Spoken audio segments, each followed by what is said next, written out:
The speaking of the small farmers, one question that I think a lot of people have is, we all know that you're an environmentalist. You've been an environmentalist for a long time, fighting against pollution, fighting against many things that have to do with the environment. But there's a lot of questions about climate change, and what we've seen around the world is that many of the climate change policies that are enacted by certain countries, like the Netherlands or in Sri Lanka, we see that it crushes the small farmers, that they cannot keep up with the big farms. They don't have enough land in order to do some of the more natural ways to fertilize the land.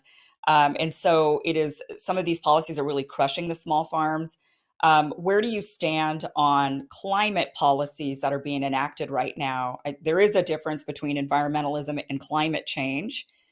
Where do you stand on all of that? And what types of policies do you support or climate, climate issues and pollution issues are being exploited by the World Economic Forum and Bill Gates and all of these big mega billionaires, the same way that COVID was exploited, to use it as an excuse to clamp down, top down totalitarian controls on society, and then to give us engineering solutions.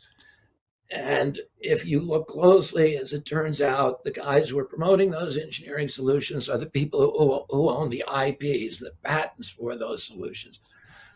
Oh, it's a way, it's being used. They've given climate chaos a bad name, because people now see that it's just another crisis that's being used to strip mine the wealth of the poor and to enrich billionaires. And I for 40 years have had the same policy on climate and engineering. You can go check my speeches from the 1980s, and I've said the most important solution for environmental issues is not top-down controls; it's free market capitalism.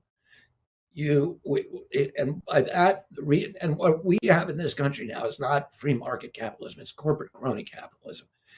It's capital; it's cushy kind of socialism for the rich, and a brutal, barbaric, merciless capitalism for the poor.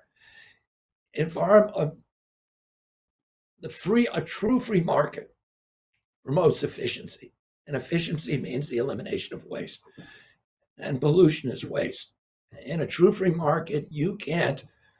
A true free market would require us to properly value our natural resources, and it's the undervaluation of those resources that cause us to use them wastefully. In a true free market, you can't make yourself rich without making your neighbors rich and without enriching your community,